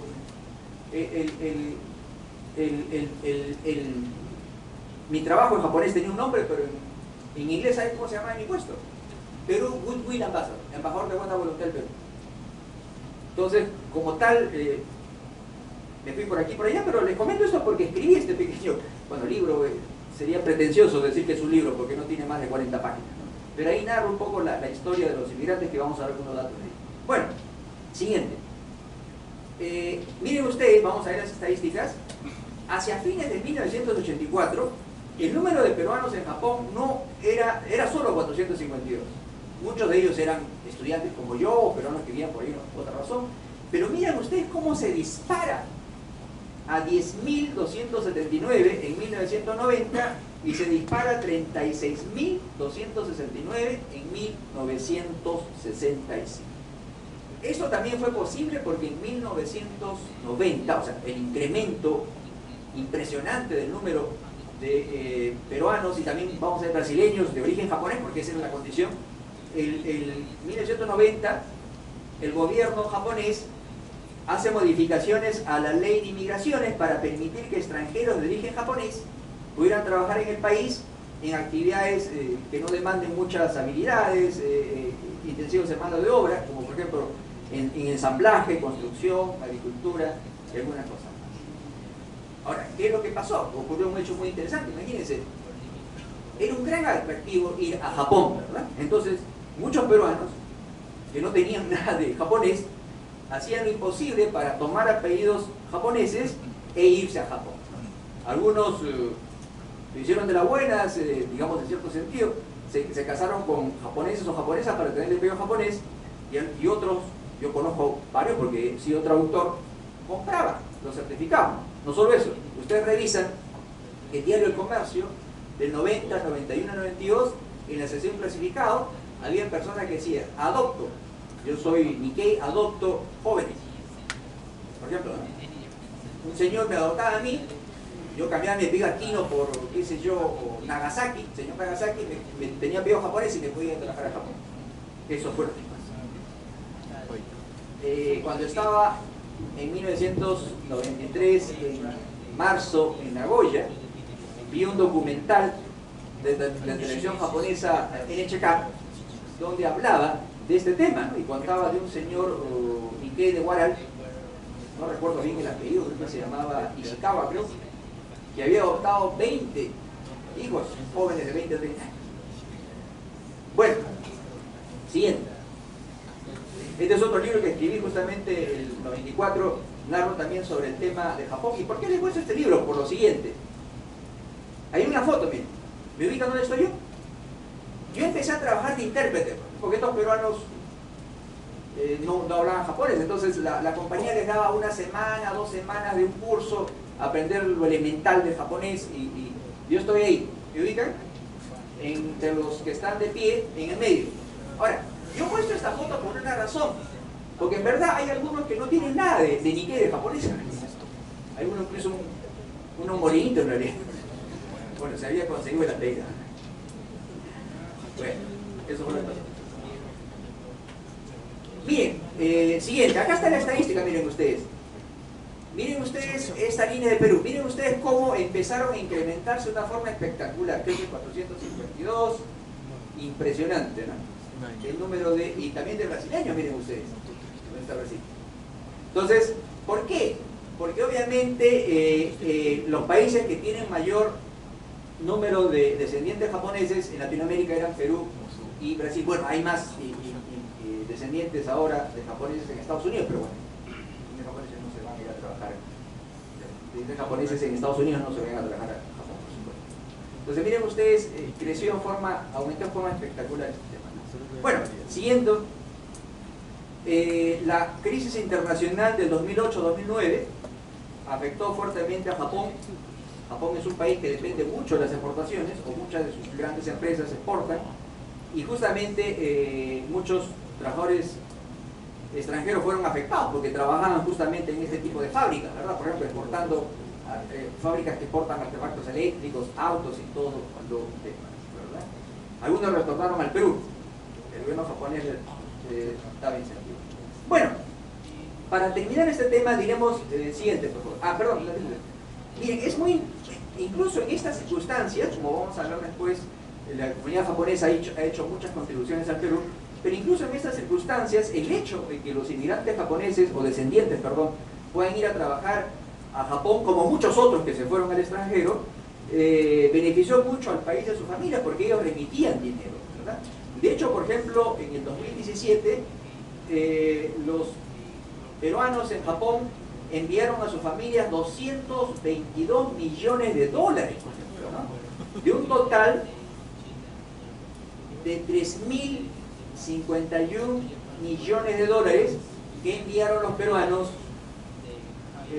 como remesas en el extranjero. Ahora, lo interesante a notar es que en verdad los peruanos en Japón envían en promedio más dinero como remesas que los peruanos en otros países, casi el doble. Vamos a ver una estadística. Siguiente.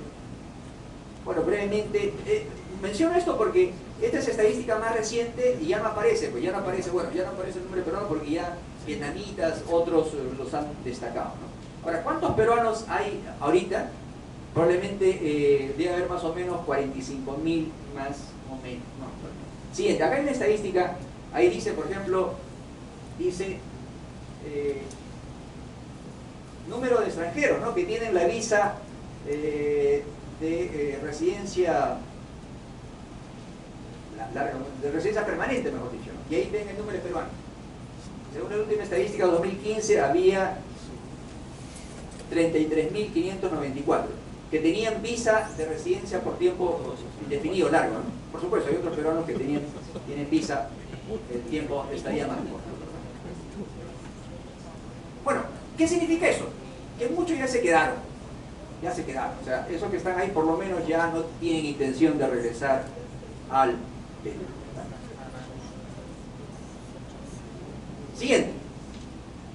Aquí están las remesas, por ejemplo, en el cuadro de arriba se muestra las remesas que enviaron los peruanos en el extranjero. Como ustedes pueden ver ahí, el año 2017 enviaron 3.051 millones de dólares, cada vez incrementa, ¿verdad? Y en la parte de abajo, miren ustedes, está el dato interesante, remesas por países. Y pueden ver, por ejemplo, que los peruanos que están en Japón, o sea, si bien es cierto, el grueso de peruanos no está en Japón. O sea, primero está Estados Unidos, probablemente después Argentina, Italia, España, Chile. Japón estará pues en el sexto, séptimo lugar, pero miren ustedes, si ustedes se fijan en la segunda columna, donde dice remesas promedio anual, van a ver que los peruanos en el 2017 enviaron ¿cuántos? 516 dólares, ¿verdad? Frente casi el doble del promedio de lo que envían los otros peruanos en el extranjero. Entonces, incluso en este caso, la contribución de los peruanos Nikkeis es muy importante para la economía peruana y para sus familias en Bangkok. Bien, hablemos ya de la situación de la comunidad Nikkei en la actualidad. Siguiente.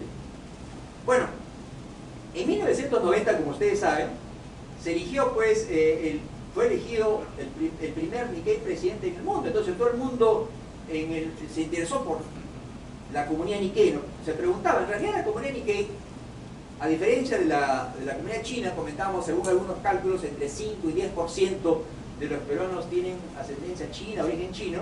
En el caso de la comunidad Nikkei no. Se calcula que en el Perú podría haber, hay cifras de 80.000, 100.000, obviamente ya no están en el Perú, porque la mitad se supone que más están en Japón, ¿no? Pero en realidad, suponiendo que sea 100.000, eso es, pues, ¿cuánto? El 0.3% en realidad. Entonces muchos se preguntaban, ¿cómo de una comunidad tan pequeña pudo surgir un presidente? Bueno, ustedes saben la historia, ¿no? La coyuntura y todo lo demás que hizo esto. No solo eso, en realidad muchos se preguntaron de que, por lo menos en ese momento, la comunidad Nikkei era vista pues como una comunidad cerrada, ¿verdad? Muy organizada, por supuesto, pero entre ellos nada más. Entonces fue una gran sorpresa que esto sea así. Pero bueno, eso es un hecho en todo caso. En todo caso, ¿qué es lo que ha pasado? La comunidad Nikkei pues es importante en el sentido de que, si bien es cierto, no es la mayor, hay otras comunidades más grandes. Como ustedes saben, ha hecho muchas contribuciones al Perú en muchos aspectos de la sociedad que yo me voy a dar el trabajo de mencionar aquí. Por ejemplo, ustedes saben que hay grandes artistas, ¿verdad? El poeta José Watanabe, por ejemplo, el pintor Tirsa Tsuchiya, por ejemplo, es un gran ejemplo. No solo eso, tenemos en el caso de la cocina Nikkei, que ahora está de moda. Dicho sea de paso, les comento algo que decía a los señores embajadores cuando estamos esperando el comienzo de la conferencia. El día de ayer yo tuve la oportunidad de visitar el centro comercial Arenares. No sé ustedes, la 47. ¿Ustedes, algunos de los jóvenes han ido ahí? Es el palacio de los frikis, los otakus. Ahí encuentran, yo la verdad nunca había ido. Había escuchado de mis alumnos. Van a ver, encuentran de todo. Encuentran mangas son estos historietas japonesas, anime, videos de las japonesas. Encuentran ropas para los diversos dibujos animados. Dicho sea paso, ¿dónde está Keiko? Keiko es una experta, Keiko es la reina del cosplay, nuestra presentadora.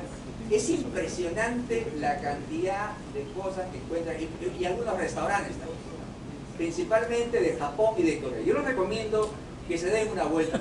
Van a encontrar, yo la verdad me he quedado con la boca abierta, son 4 pisos, bueno, 5 o 6 pisos más un sótano, donde venden de todo, ¿okay? Entonces pueden saborear algo de comida, aunque en realidad la comida de ahí es casi ya, bueno, es Nikkei cocina. La cocina Nikkei es una fusión, ¿verdad?, ¿no?, de la cocina japonesa y la cocina peruana. Por ejemplo, algunos dicen el famoso tiradito, ¿verdad? Dicen que el tiradito es una mezcla de ceviche con sashimi. Sashimi es pescado crudo, ¿no?, cortadito bien finito. Entonces el tiradito tiene influencia japonesa porque el corte es finito, ¿verdad? Y tiene mezcla de ceviche por los picantes que le echan, porque en Japón son picantes. Entonces tenemos, pues, imagínense ustedes, grandes cocineros: Humberto Sato, que falleció, el famoso Achicaprecio, Toshiro Konishi, que falleció, y últimamente, no sé si ustedes han escuchado hablar de Mitsuharu Sumura, que es dueño del restaurante Maido, que ha sido elegido el mejor restaurante de Latinoamérica y uno de los 50 mejores restaurantes del mundo. No solo eso, tenemos, por ejemplo, Angélica Jarada, la princesita de Yungay. Muchos no sabían que ella es Nikkei, es un ícono del folclore peruano. ¿Cómo se llama? El Takahashi, el que compuso Alma Corazón Mi Vida, Francisco Takahashi, ¿verdad? Él también es Nikkei, por ejemplo. Así hay muchos. Entonces, la influencia japonesa o de los inmigrantes japoneses se ve en muchos lugares. Dicho sea de paso, antes de eso me permito, ¿pueden pasar, por favor? Hoy día salió en el comercio, a partir de mañana, ¿no? Mañana por 3 días va a haber un festival de comida Nikkei en la Costa Verde. Les recomiendo que vayan. Sigue pasando, por favor. Es muy interesante. Los restaurantes de comida Nikkei tienen cada vez un éxito impresionante. Está lleno de gente joven, fusión en realidad. Porque a algunos quizás el sashimi les parece un poco extraño, el pescado crudo, pero ahí encuentran de todo en realidad. Es una cosa que los invito a que vayan a partir de mañana. Hay una entrada, creo que hay que pagar, pero tienen una infinidad, no solo comida, tienen karaoke, por ejemplo, karaoke. ¿Quién no conoce karaoke? Karaoke viene en Japón, la palabra japonesa. Entonces pueden disfrutar de este tipo de cosas. Aprovecho también para, en la revista Caretas, eso salió hoy día en el comercio, en la revista Caretas hace ya 3 semanas, salió un especial sobre la inmigración japonesa. Hay una entrevista al señor embajador sobre la revista Caretas, muy interesante. Y también ha salido sobre la comida japonesa, pues ahora, viendo estos makis, a uno se les hace agua a la boca. Bueno, entonces, como ustedes ven, pues, hay mucha influencia de la comida japonesa en Perú. Regresa, por favor, regresa. Regresa.